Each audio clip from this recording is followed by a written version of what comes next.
అన్నం పరబ్రహ్మ స్వరూపం అంటారు. సుదూర ప్రాంతాల నుంచి ఆదిత్యుని దర్శనానికి వచ్చే భక్తులకు ప్రతిరోజు అన్నప్రసాద వితరణ కార్యక్రమాన్ని నిర్వహిస్తున్నారు. ఈ కార్యక్రమ నిర్వహణ, అన్నప్రసాదం రుచిపై పలువురు భక్తులు కుటుంబాలతో స్వామి దర్శనానికి హాజరయ్యే భక్తులు సంతోషాన్ని వ్యక్తం చేస్తున్నారు.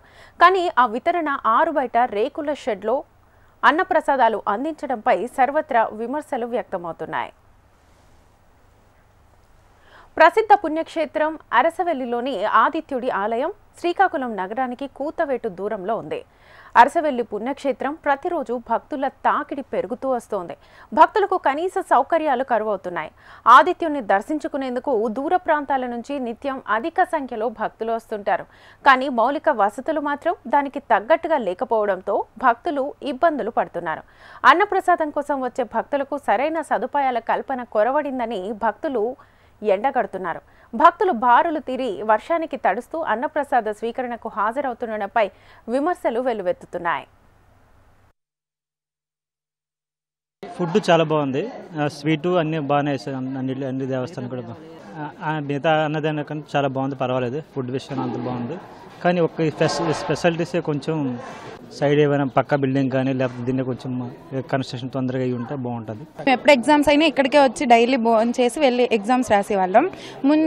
అంటే మేము సెకండ్ టైం ఫస్ట్ టైం అప్పుడు వచ్చినప్పుడు పైన పెట్టేవారు భోజనాలు, చాలా బాగుండేవి కూడా. మాకు ఫెసిలిటీగా కూడా ఉండేవి, తినడానికి ఏమి ఇబ్బంది ఉండేది కాదు. ఇప్పుడు అంటే బయట పెట్టడం వల్ల కొంచెం ఏగలు తినడానికి కూడా చాలా ఇన్కన్వీనియంట్గా ఉంటున్నది. కొంచెం ముందులా ఫెసిలిటీస్ ఉంటే బాగుండు. అంటే ఫుడ్ పరంగా పర్లేదు కానీ అన్నీ ఓకే, కానీ పైన అప్పుడు పెట్టేవారు, మేము ఫ్రీగా అంటే ఒక లిమిటెడ్గా పట్టుకెళ్ళడం, అందరికీ వాళ్ళే అరిటాకులు వేసి పెట్టేవారు, అలా బాగుండేది. ఇప్పుడు ఈ ప్లేట్లు కూడా కరెక్ట్గా ఉంటున్నాయో లేవో మాకు తెలియదు, కడుగుతున్నారో లేదో, శుభ్రంగా ఉంటున్నాయో లేవో, క్లీన్నెస్ ఎక్కడైనా మిస్ అయితే ఎవరి ఆరోగ్యానికైనా ఇబ్బంది. మున్పట్లాగా అరిటాకుల్లోని అందరూ వచ్చి వడ్డించే విధంగా అప్పుడు తినేసిన వాళ్ళు కూడా వెళ్ళి వడ్డించడానికి స్కోప్ ఉండేది. ఇప్పుడు ఇలా పట్టుకెళ్ళడం కొంచెం ఇబ్బంది. వాటర్